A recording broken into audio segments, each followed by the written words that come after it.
Welcome to the Creative Play and Podcast Network. Join us as we review our favorite RPGs, collectible card games, MMOs, video games, PC games, and bring up interesting topics and things that we'd like to share with everyone. Sit back and enjoy the show.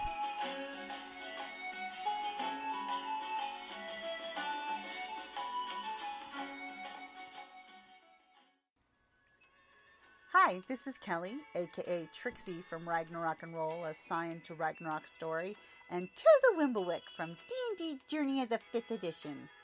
First off, I would just like to say thank you to everyone for listening to our varied adventures, as well as for rating us on iTunes and RPGpodcast.com. If you haven't rated us yet, we would greatly appreciate it if you could. And if you're looking for more ways to support our efforts, we are now on Patreon, a great site where you can help us continue making more podcasts, as well as some special surprises for our patrons. If you can, please look us up at www.patreon.com/cppn. Every little bit helps. And again, thank you for listening. So this is the kind of cosplay and photography panel. If that's what you attended to come to, awesome. If not, it's certainly something I think would be helpful to anybody. So whether you're using your phone or fancy camera or dressing up, it's good.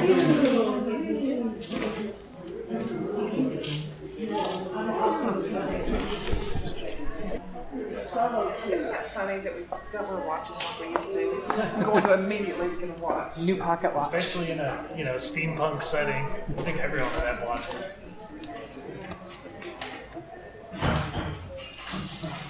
So, here's something interesting. When you're talking about photography, for example, it's really helpful to have visual aids, visual demonstrations. Am I right?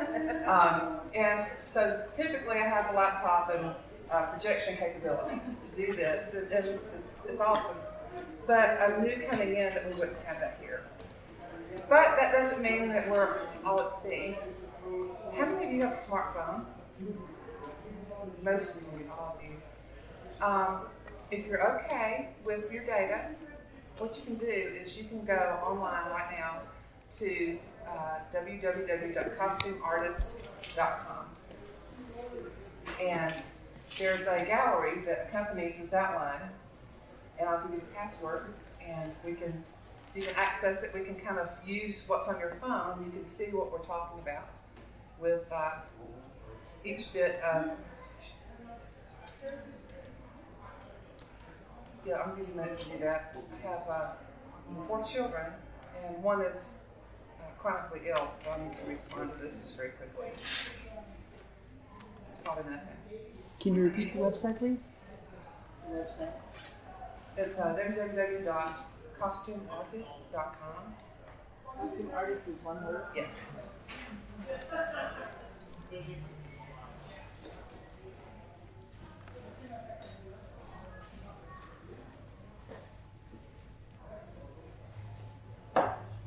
Kids come first. All right. Get caught up with everybody else.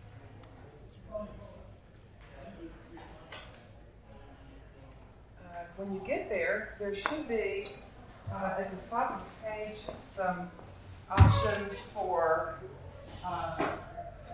different parts of the website, and there should be something that says cosplay, photography, or support.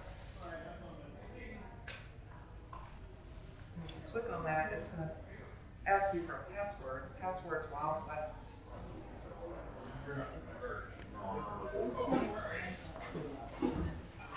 Which one do we click on? I'm sorry.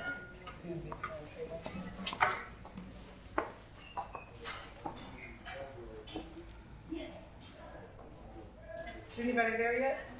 I think so. Modeling? You okay? Modeling photography for cosplay? That's it? Yep. Okay. And password work? Yep. Super, okay. This is, you have to understand, I've never done this before, and it was just kind of my emergency patch. And it's the So y'all are going to have experiences so with me as a you should have a menu. beta testers. We're all beta testers, yay! Costume art, and then it'll take you to WordPress. It's costumeartist.wordpress.com. But if you Google in costumeartist1word.com, it seems like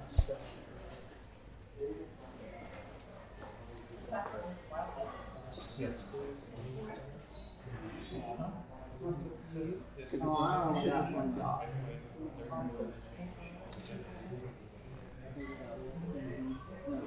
That's it. Yep. Nice.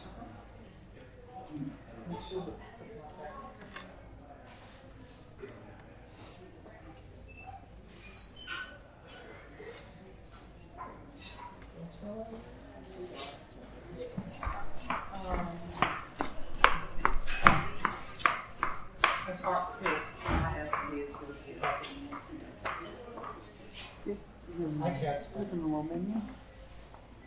Yeah, this one's a word You want to go to more. Yes, it's a WordPress site.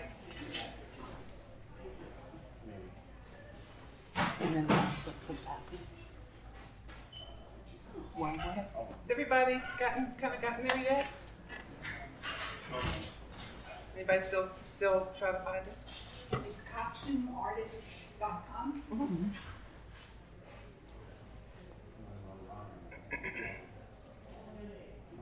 And they can lots of pictures on it.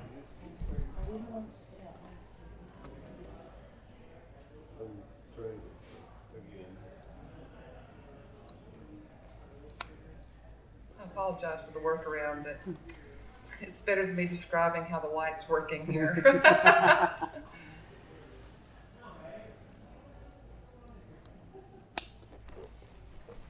If you're having trouble going directly to it, you may want to use a Google search and just put in costumeartist.com on Google, and it should, It's like the number one that pops yeah, up. it should be the number one result. Oh, got it. Yay! And what am I looking for now? At the top of the page, there is, Where it says menu. yeah, this is menu. And yes, that's it. See, I don't have a lot of dots. Yeah. Maybe that's loose. Yeah, the same. But it may come, the next thing should be a blank spot Yeah. with a place for password and passwords for all lists. You can look at mine. I'm just going to go ahead and talk a little while we're waiting to kind of see how this works, this experiment, this grand experiment. I appreciate all of you being here specifically. This is my first time to this part of the country, and it's magnificent. And so I've never been to this event, I've never been to Arizona, and I've been a complete child since I arrived yesterday. Oh, there's a cactus, there's another cactus! Stop, there's cactuses! Where are you from? It's Birmingham, Alabama. So no cactuses, unless they're in the succulents thing at Home Depot. This is a magnificent part of the country. I'm embarrassed that I haven't made it out this way before. I've flown over it a time or two. And speaking of flying over, we didn't get too much altitude coming in from the east to Tucson yesterday. And so we were really between 10 and 30,000 feet, and I could see a lot of what was down there. And I got one seat. I kept just snapping pictures with a note. What is this? What is this? Where are the trees? Where's the grass? What are those big circles? Is this solar? There's so many questions. So there'll be probably on my Facebook a stream of window pictures needing explanations. Feel free to fill me in on what I'm seeing. And so poor Jen that drove us here this morning, he got the brunt of it from me. What's that? What's that? Why are your roof pitches like this instead of this? Do you have basements? Do you have attics? What's the largest wildlife that you see around here? I'm sure he thought it was 5. He was very gracious and did tell me a lot, and so he's probably going to pass off the drive home to somebody else. So don't bring up mountain lions or bighorn sheep. You can't shut her up. But I did come to Birmingham, Alabama. I was born and raised there. I travel around generally at kind of the southeast, east coast, mid-Atlantic area, doing conventions as a costumer. I'm surprised as you because I don't sew. I don't have little skills, like leatherworking skills. I don't know how to make armor with a foam. I'm really kind of talent free. I'm also poor, and so I can't afford to go to the fabric store and buy lengths of fabric, so I have to go to the thrift store and find big pieces of garments that I can salvage the fabric out of, and then hot glue it into the shape of a dress, or staple it. You can staple fabric. Velcro zip ties. Most of the costuming I do is alternately created. It's made from someone who really wants the costume really bad and just cannot afford to get the real materials, the original materials to make something. So some people call me the desperate steampunk, and it fits, and it works. And it works for me. You know, I get to do what I want, and I'm not encumbered by the lack of talent. You know, I think persistence and poverty are powerful drivers. So that's who I am. But I've had the good luck, because of the costumes I make, which are original costumes in the sense that I don't have the skills to duplicate something. I can't duplicate Lady Mechanica. I can't duplicate Steampunk Rogue. I don't have those skills or resources. So I have to make something entirely up. And so I know it's correct because I imagine it. It can't be wrong. I've had the good luck to work with amazing photographers, and when I say amazing, I mean professional photographers and people who have a really good eye with an iPhone, because it all counts. A photographer is someone who wants to make your picture, and you can add other addendums and prefaces and prefixes to it. But I feel like the highest form of compliment when you make a costume, when you make a prop, when you make an item, if someone wants to point their phone or their camera at it, that's the highest compliment that you can get, because they not only are interested enough in it to make a picture of it, to capture the image, but maybe to keep it, maybe to share it with their friends. I think there is no higher compliment. And so I think that it behooves both the photographer and the person in costume to bring everything you can to the table to help create the best image that you can get with the resources to hand, whether it's the setting, whether it's the things you have on you. It's important for everyone to kind of go all in with as much knowledge as you can and be ready to do it on the fly. Because to be honest, not all of us are going to arrange special photo shoots where you can control the environment, control the lighting, and these things. Most of us are stuck amongst cactus or in a sweaty hotel lobby or the sidewalk at a march or parade. And there are ways to use those venues and ways to get successful images of your work or of other people's work, even in those environments. So we're going to talk a little bit about that today. So everybody set up for the website photo tour, such as it is. Let's see how this works, guys. I appreciate you being patient with me because the first image because we'll be going left to right, top to bottom. The first image is kind of that orangey colored one. If you can see that is me in a costume. It's made from trash and kids' coloring books and glue. Show us what you're doing. I've seen your Paige Gardner. It's the cosplay and modeling page. Are you on the website? I don't know. You're a costume artist. Oh, that's the one. Be awesome stained glass. Oh, I didn't. Actually, it might have popped in. Yeah. What's this? Yes. So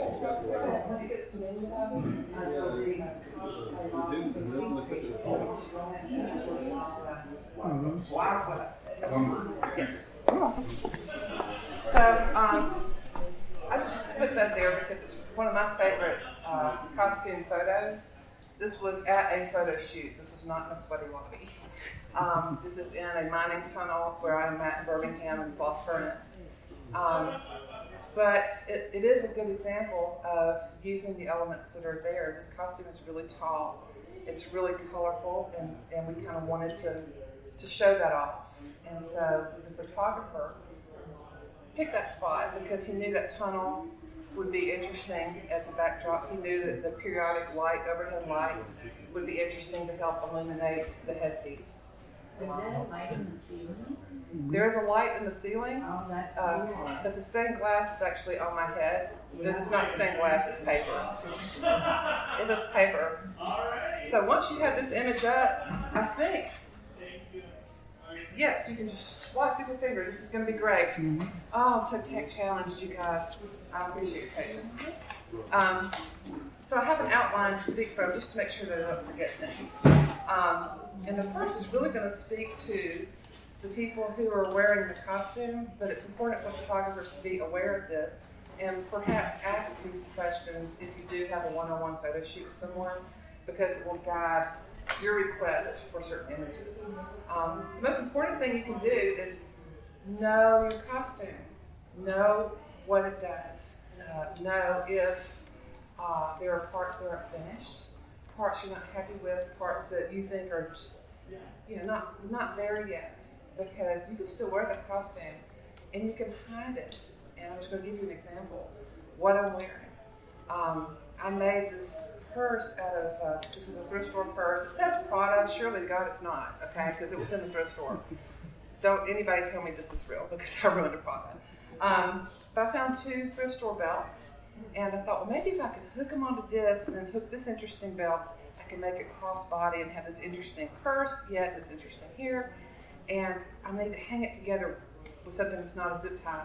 And so I got a piece of leather, and I did my first 2 rivets on it. And they are crooked and the wrong color, and it's awful, and it's right front and center of my costume. I know that this is bad, and somebody's making a really nice photo. Here's this thing that's bothering me to death. I know my costume. Here's how I fix it. May I have your picture? Sure. I grab it every time. I put my hand over it. So I've hidden it. You can do that. If you have a costume malfunction where something rips or tears, give it a minute, figure out how to pose, and hide it. Know your costume if it's flexible. Don't wear your costume out for the first time, and then because your costume, your character typically leaks about. If you're wearing platform shoes or you're wearing super tight leather pants, maybe leaping isn't in your wheelhouse for that particular costume. So it's good when you have your costume on to discover what you can do. I'm looking at what you're wearing, for example. This is beautiful. This is completely beautiful. If I were wearing that and expecting someone to make my picture, which I'm sure people are, because it's lovely, I would probably in my hotel room lean back against a bureau and just kind of see what I can do, how far I can go. Yeah, because this will kill you right here. Can you lift your leg after putting on something? Can you crouch? Can you bend your arms? And how far can they go? Know what you can do before you ever leave your house or hotel room, because you don't want to surprise yourself, surprise a crowd, or the police when you, which I'm not speaking from experience. And if anybody says that, they're lying. So what I've got here, this image of this girl, she knew that what she wanted to highlight in this picture. That backpack was phenomenal, and the front was beautiful but standard. And so she got photography. This is a staged photo, but I saw several of these from a convention before I ever saw this.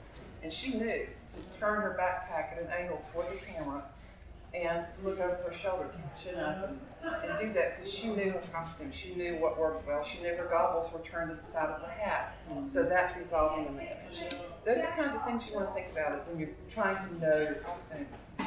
The next image is me. I'm using images that either me or I know these people and it's okay.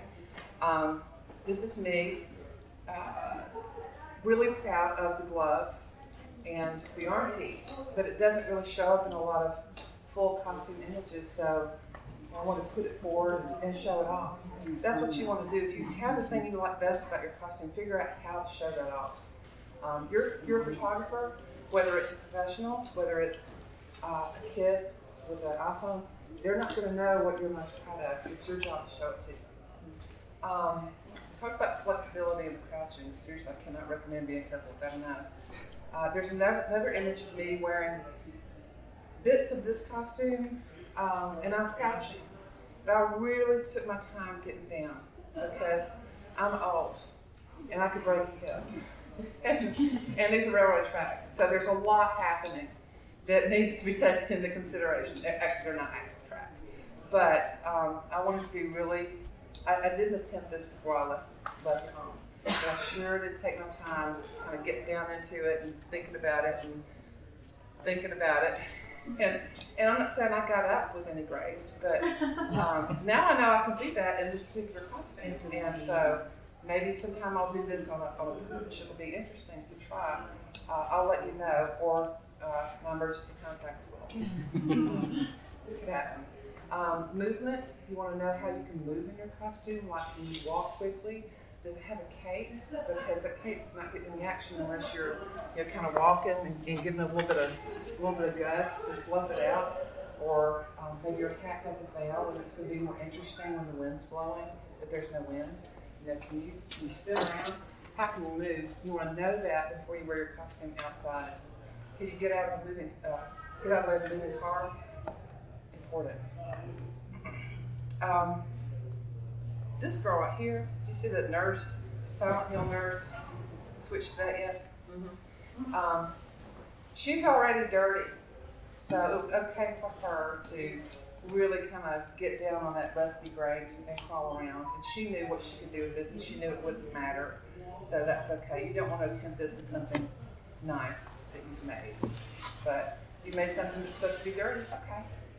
The next image is Tony Smoot-Ballard. He's an amazing costume builder.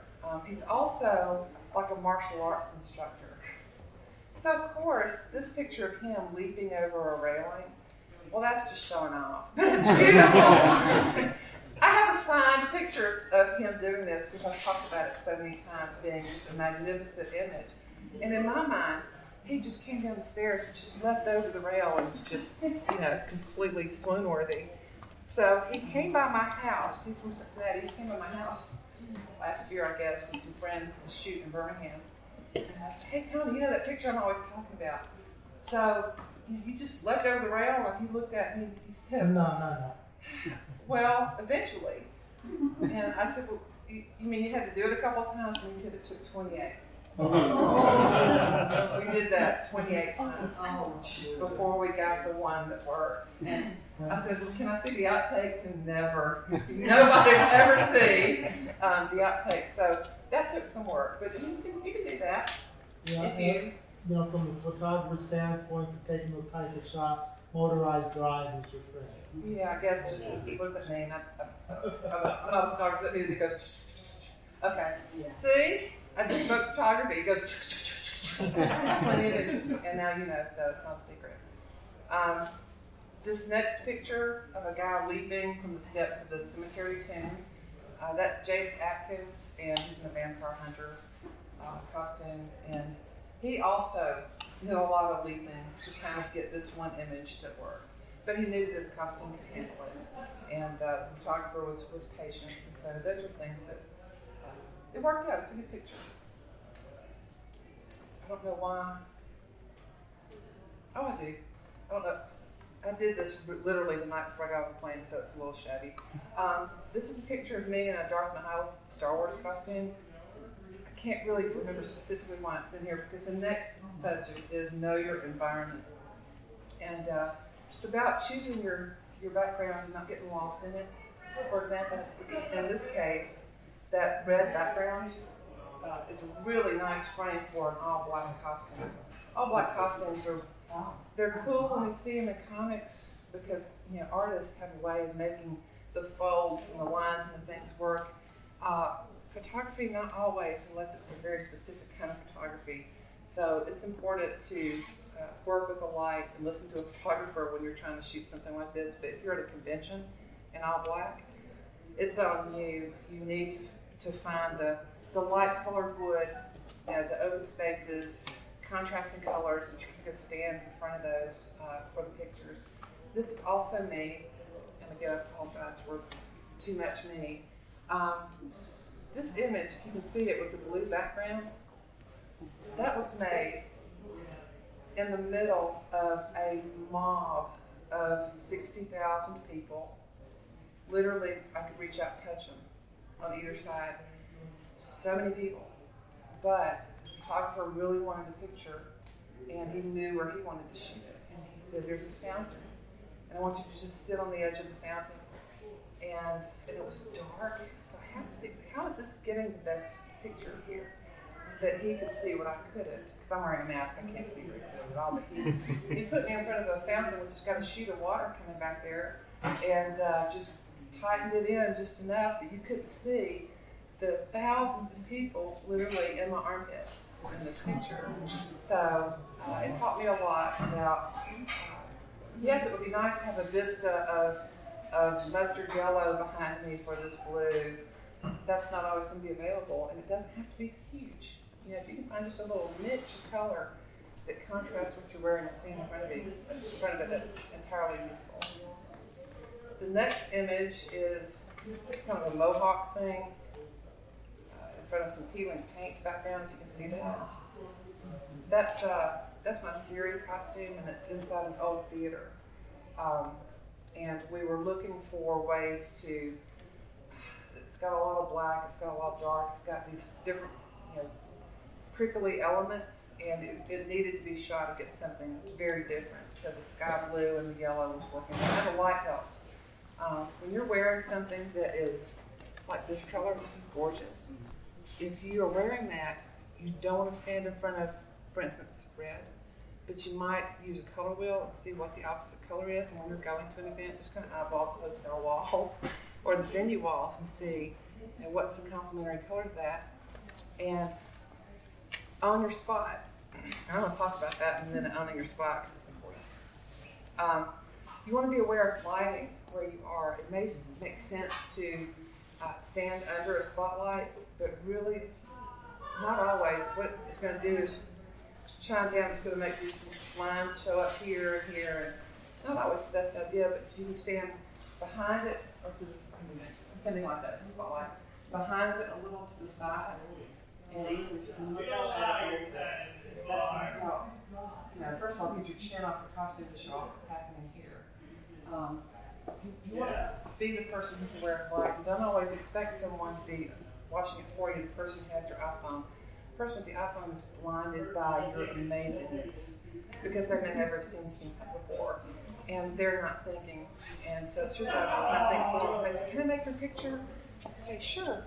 And you walk to where you want to be, and you pick your place, and you look up, and you get. It's going to help them be so much happier, and you too, if you ever see it on Facebook, trust me. So you're looking for your opposite, essentially, when you're looking for contrasting backgrounds. Environmental elements are fantastic if you see them. Columns, even something like this, I don't know if it's open or not. But if they did, maybe you could open it and hang your arm on it. It's really interesting bracer. And you can pull this out, hang your interesting bit here, and turn and look at the camera. There are things around you that you can use to lean on, to clutch, to reach around. If you have a gun or a weapon or some kind of interesting prop, things that you can prop them on, like the edge of this pew, or maybe that bench up there, like resting it on the corner. There are elements around you that will add something to the picture and help you pose more comfortably instead of having to just do your thing. You'll be glad to find those things that will make you more comfortable. That is. Sorry. Kids. 7 minutes. So we talked about environmental elements like columns, fences, balconies, stairs, railings. Those are interesting. If they're around, kind of go see if you can go up the stairs, look down. Maybe be at the bottom of the stairs. Photographers up the stairs. Let them look down at you. If you don't want to be looking down, I don't like to look down. Good. Just awareness of your environment is going to improve your photos. And don't wait till someone asks you a picture. You've already picked your spot. You've already kind of thought, I want my picture made there, and you're standing near it when that person walks up to ask. Come on, let's do it. Keep them with you. But move to that place that you know it's going to be really good. Know your character is important. I apologize for my distraction, my kids. I've got two more images here. There's a girl with fairy wings. Y'all already seen that? That's a brilliant use of contrast. I styled that picture for another costumer and photographer who asked him, I thought, because he's a brilliant photographer, but he doesn't necessarily style costumes like he wants, and so he invites me to help. But that's you're putting that wing out in front of the light so you can actually see it, and getting it away from the messiness of the rock behind.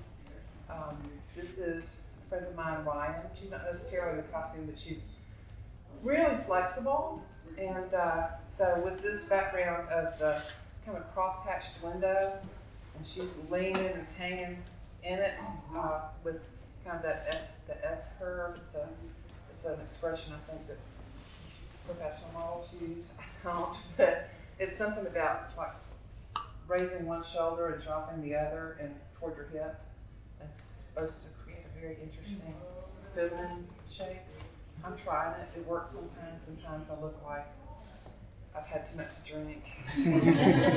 Not that anyone does it. Yeah, silhouettes like that, but you don't really have to worry too much about how you're done, but you're looking at the shadow. Mm-hmm. That is this. Oh, there's a picture of me coming up. It's got the bird mask, and I'm reaching around a column. That is the use of elements. I wanted to show off the gauntlet and the glove, and so there was that pipe, and instead of me constantly trying to, because you only did that so many times, it was easier to come around and rest it on that and really let it kind of do the work, let the element do the work of showing off that part of the costume. There's a picture of me dressed as a Aiel warrior from Robert Jordan's Wheel of Time. I'm a fan. This was there was a window in the old mill when we were out in the woods. We were shooting a bunch of Wheel of Time costumes. That window was just begging for somebody to climb in it, and that costume is incredibly flexible and stretchy, so not a problem. I both knew the costume, and I knew that character would be perfectly at home, sitting in that window waiting to stab someone. So that worked. This is another example. This is Siri in a narrow hallway. I didn't plan this. I was waiting for a photographer who was photographing other people, and he said, "You're in my shot, like get out of the way." And so I had nowhere to go, so I went into this hall and was just kind of standing out of the way. And so he finished taking his pictures, and he looked down the hall at me and he said, "Just stay there. Just stay there, lean back, bend your legs out, put your hand on the wall." And it ended up being a really perfect kind of framing for the costume, but I was just, what was essentially me getting out of the way. It was an opportunity, but now I look for those all the time. Is there any hall with a window at the end of it to light it up? Because it's kind of great. I had labels on these images that helped me track, and they have come off in the world. There's a picture of a girl in front of a waterfall. Have y'all seen that? That is Brianna Land.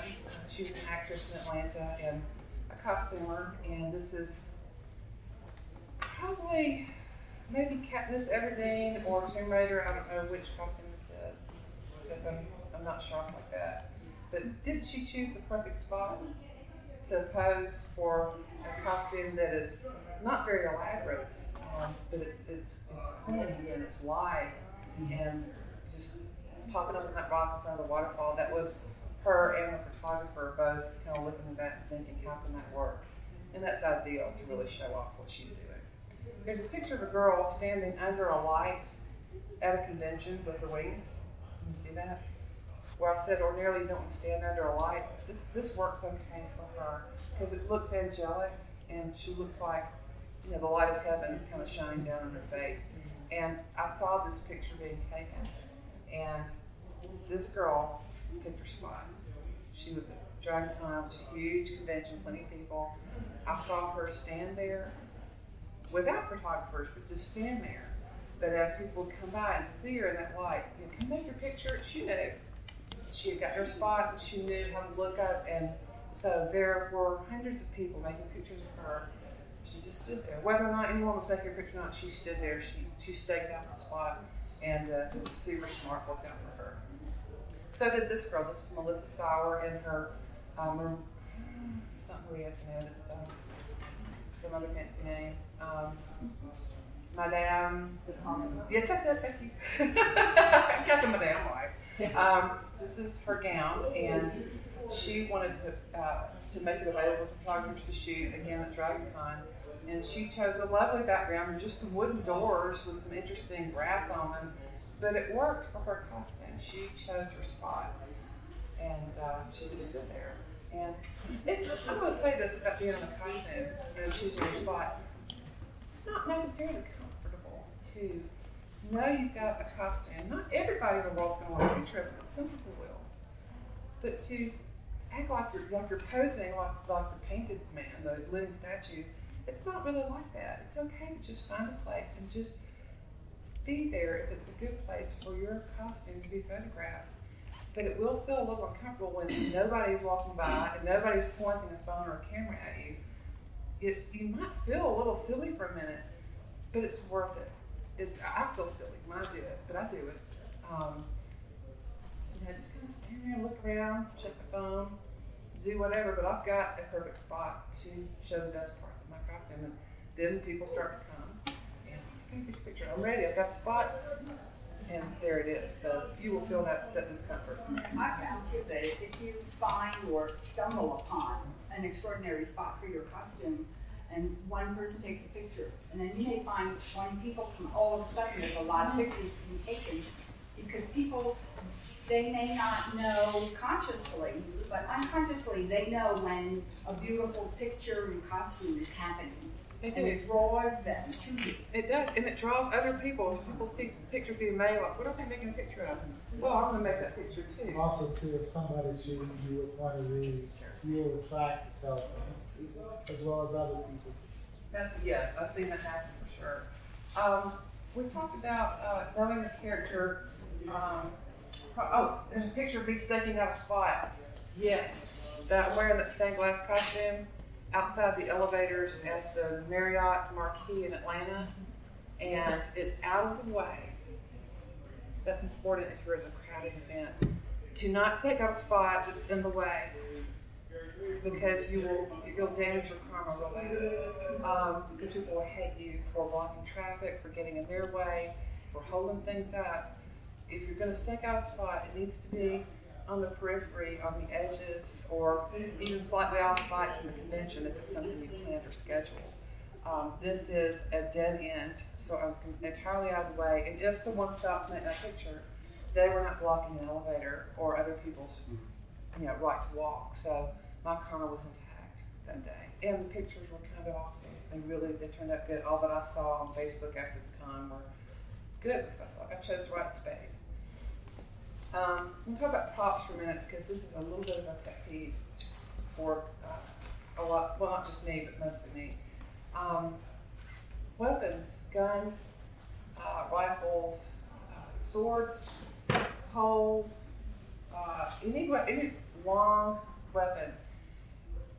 It feels like an instinct pointed at the cameraman when he's shooting you. Just your gun, your pistol. It's never, ever going to be the photo you want. One thing is going to change the focus on some cameras to the hole at the end of the gun. It's not showing off your gun at all, and it's kind of a contrived photo. It's doing nothing for your costume, nothing for the photographer, nothing for the weapon that you made. Hold them in profile or at an angle. Got a picture here of a guy really showing off his weapon that way. Now, no, he doesn't look like he's perhaps ready to kill you. I don't know who this character is, so maybe it's okay for him to be at rest and ready. but this is a much better picture. Lightsabers too. Pointing lightsabers at cameras is just, that's not going to work well. Your lightsaber is going to look this long, if it's even slightly available, or it's going to look like a red dot. So do something different with your lightsabers if you have them. If you have some kind of long, cylindrical, or tubular weapon. She's got hers crossed behind her head, and I thought that was clever. This is, again, Tony Smoot. He's got his pistol. And he's still got that kind of elongated effect, but he's still got the pistol aimed slightly to the side. I'm going to show you an exception to this pointing your gun at the camera. Well, there's John Strangeway in his Jedi robes. He's holding his lightsaber actually behind him, doing kind of an over-the-shoulder shot, but it's behind him, and it's highlighted against the contrasting color of his robe. That's a great shot. There's Tony with his weapon in profile, pistol held up, head down, showing off his hat. It's nice. This is the exception. This is Tony pointing his gun right at the camera. And this is an exception because he and the photographer coordinated the idea of this. The focus is the opening of the gun hole. I should have planned for it. The muzzle hole. The focus is right there on that. But his goggles are repeating kind of a motif behind it, and they're not in focus. And it was meant to be like that. It's kind of an art shot. If you're going to do an art shot, that's okay. Yeah. One thing to mention too, probably most people shoot with prop guns, but if you're shooting with a real gun, make sure, especially as a photographer, I shot with real guns, I made sure the weapon is clear, and I never ever allow to shoot point the gun in my direction or anyone else's. Yeah, that's always safety first. The next picture is Brianna Lamb with her bow and arrow. I've seen so many bows and arrows pointed at photographers. It's like y'all want to kill the guy with the camera. There's just, it's almost never going to be a good picture unless you're really specifically framing an art photography picture. It's just not the best idea. This is gorgeous. It's so much power and grace in this in profile instead of her shooting towards. It's kind of a shame with a lot of the weapons because people put a lot of work into them, but you're not showing it off if you're just pointing it. I've had people send me pictures of their weapon to, because they're proud of it, and I can't see any details because they're all pointing right at the camera. And I said, look, just lay it on the kitchen table and give me a picture of it. So I really like to see what you did, but I can't tell from these photos. This is John Strangeway in remnant armor, but he's got his weapon kind of at rest. Something to consider. It may not seem like it's threatening if you're not pointing your gun at a camera, if you're not pointing the gun, but the implied threat, the implied danger is sometimes more powerful than the actual wielding of it, whether it's a sword. This is just really posed with the weapon because this makeup is beautiful, and she's just holding it up kind of behind her head. It's not about the weapon. It's about the shape of the weapon. It's beautiful. It's graceful. She's lovely and beautiful. That's a really nice makeup artist photo that incorporates her weapon. These weapons at rest. That's Robin and Brian Mead from Atlanta, Georgia, and then I guess this is Gears of War costuming. But I'd be scared to death of them. There's a potential for violence in this picture. The weapons are presented properly, and you can see the detail, but they're not pointing it at the camera. But it's still, it's like contained violence. You can get the feeling you want in the picture with your weapon without pointing it. This ended up out of order. This beta version of this is going to need some work. Got a police box with Al Fox peeking out of it. That's kind of fun. That police box was at a convention, and it became a prop, an environmental element for a lot of people to use. That's Al in the police box.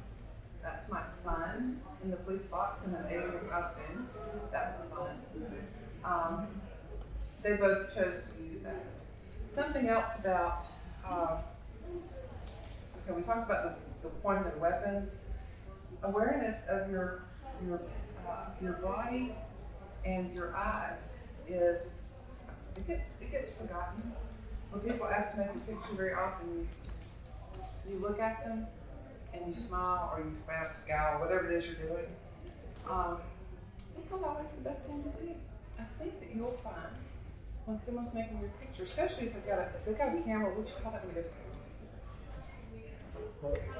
Motorized? Yeah. Yeah, motorized. Motorized, Okay. right, Yeah, they have that kind of camera, so they're making several images instead of just the one or two cell phone images. You can look at them, but then don't. Look away. Turn your eyes one way, turn them another. Look past them like you're looking at something in the distance. Look up, look down, look everywhere but at them. And those pictures end up being more natural and better pictures than the kind of class photo, staring ahead, looking at the camera.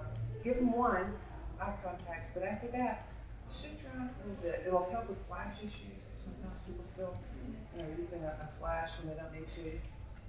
Experiment with your position and change it just subtly. Some of the best pictures that I get when I'm actually working in a photo shoot or working with a professional photographer in a public setting is to keep moving. He wants my picture, that's fine, but I don't know what's going to work in that moment. And so if I'm wearing like Sister of Battle, Warhammer costuming, I get the one. But if he's still standing there making more pictures, that's going to start to change. And lean forward, and lean back, look away, look down, cut my eyes back at him. Just do something different every time. 6 out of 7 are going to not really be what you thought they were in your mind, I promise you. One of them is going to be magic. Yeah. One of them is going to be magic. Don't hold your pose and waste every motorized click of that camera in your one pose. Just don't. Because if you're getting it wrong, you're going to have 7 images of getting it wrong. So, freeze, but change and move. And it feels so silly doing this because I'm not a professional model at all. But when you start to see the images come back from your friends or from the guy at the convention or at the expo, you having changed your positions, you're going to go, oh, I hate that. Oh my God, I'm famous! I'm famous! What's Grandma's number? I'm texting this right now. This is why I do it, Grandma. Stop shaming me! Like I have to live that.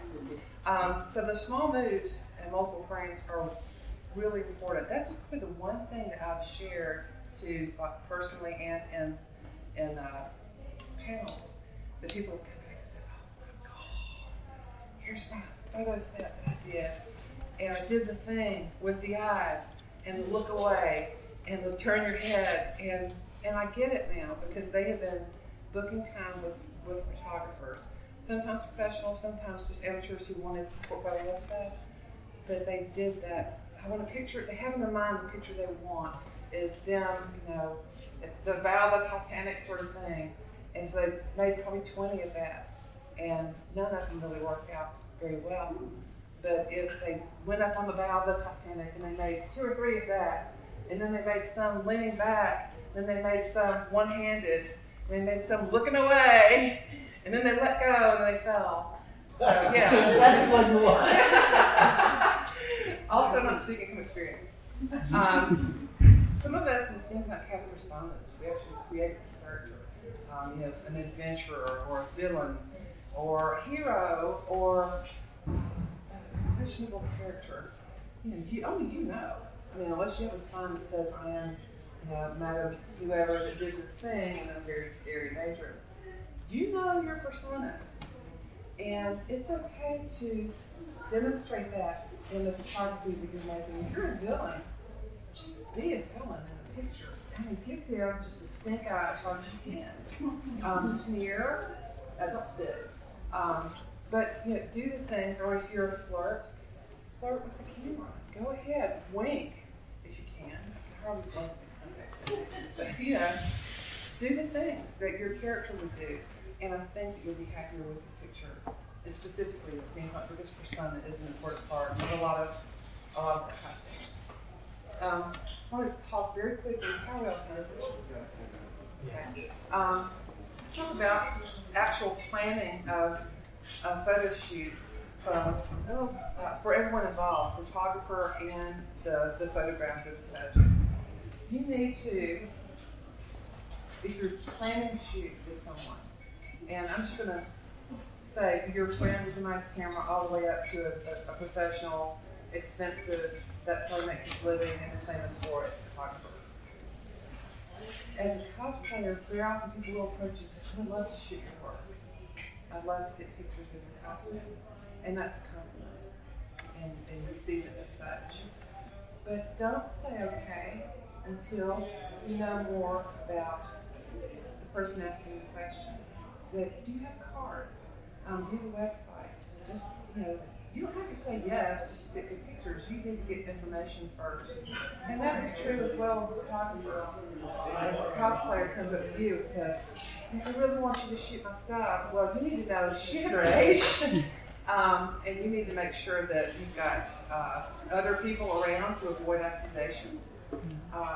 There's a lot that goes on in just the coming together of the subject and the photographer. One thing I should mention too, if you deal with someone professional, even amateur, you may be required before they'll shoot you to sign a thing called a model release. Well, that's coming up next. Oh, you got it. Yeah, I got that.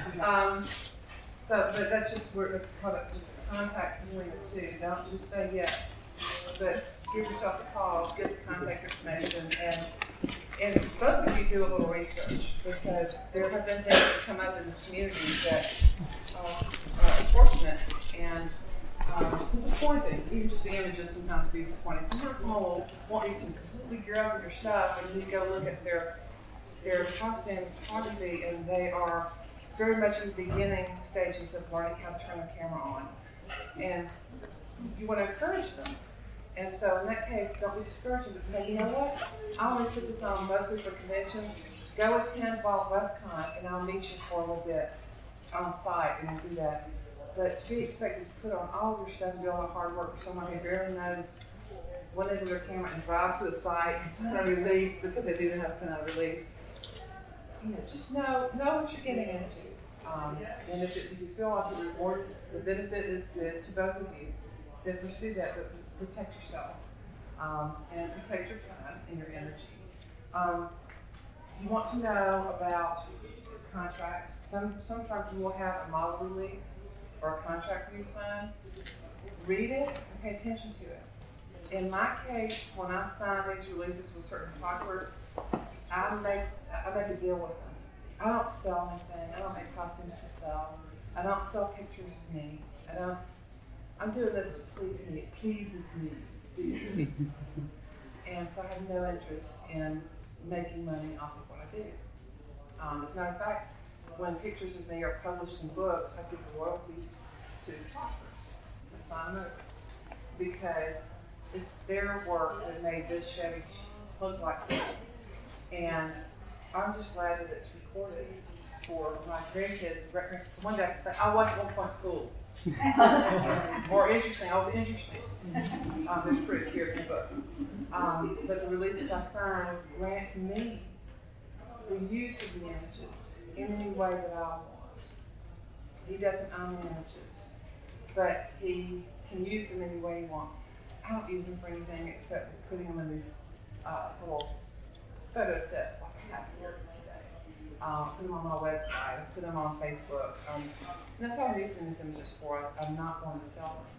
But it's worth reading because they may make a completely beautiful picture of you, and you need to be aware that they can put that in the magazine or a calendar. They can do things with it without consulting you at all. And that may be okay. It's okay with me because I'm just not that attached to it. Yeah, the standard release for models basically gives a photographer complete use of it. The one I use, I spell out it's for non-commercial use. It's no money to change its hands. That's what I do for what they call trade for grants.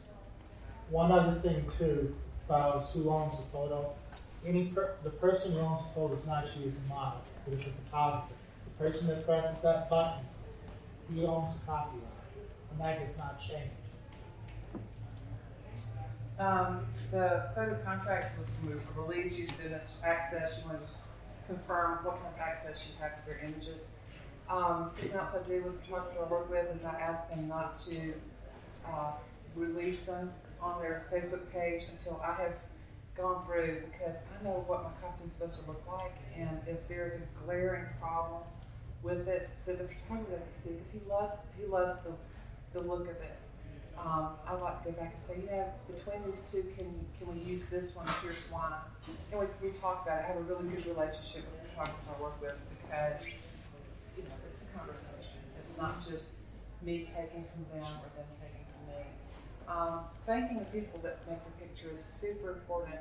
If it's someone with a very nice camera at a convention that took time, pulled you aside, got some great photos, thank them. If it's a 10-year-old kid with a throwaway disposable camera and took time to make a picture, you thank them. Anyone that's giving you that high compliment of capturing the image of you and your costume, they deserve the reciprocal appreciation. Thank them. Sometimes you can't because you're in a mask. You can do this. Thank you. You can nod. You can point at them. There's just something to acknowledge the compliment. If you have pictures that a photographer's made for you and you're posting them on Facebook, please give them credit. Please don't call the watermarks. And please don't boost the signal, boost your image without crediting the person who helped craft that image, because they put their kind of energy into it too. It's the two of you that made that image cool and beautiful and what it is. Pixel fans, and this is the last thing before, because I know that we've got something happening right now in the back. People come up sometimes and want a picture with you. Don't touch them without permission. You can put your arm behind somebody and not touch them. Sometimes they will touch you without explicit permission, and there are ways for you to kind of step out of it or make yourself comfortable if you can. But don't touch someone without asking their permission. Sometimes you're in a costume that it's going to look really great if you kind of grab them and scare them or whatever. Just say, is it okay if I touch you? Is it okay if I rest my hand on your shoulder? It's protecting both of you. So always ask those questions. Do you mind? Is it okay? And get that communication, because it's going to get a better picture, and it's going to keep everybody safe and protected that way. So I think that's covered just about everything here. Does anybody have a last minute question for? Yes. I just want to, I'm sure it's you, but you had panel at the Chinese Choo the first year the steampunk was there? Probably. Yes, because you had the Surrey costume on. It was the most outrageous costume I've ever seen. Thank you. You had just made it, I think, then. And Thank it was you. the ties across the top and the telephone, the twirly telephone cords. It was ridiculous. It was the most fabulous thing I'd ever seen, and there was not a single thread sewn on it. It was a catastrophe of glue, and you had such great costume ideas. I learned so much from you that day. I appreciate. Well, I'm doing a costume. Using belts and using. I'm doing that panel here at this event. It's called the Desperate Steampunk. I think it's on Sunday. Yeah. That's hilarious. Y'all should come. But I mean, that is a comedy of errors. It is just wonderful. Thank you so much. Guys, thank you for coming. Thank you very much. Find me on Facebook, either like Costume Art, and if you have questions or if I got something wrong, let me know, because I'm still learning too. Yeah, one thing which I should mention from a photography standpoint, you've paid a lot of attention to the two rivets. From a photography standpoint, take a picture of it. You know what your flaws with the costume, somebody else will worry about it. Second thing is, always be hungry.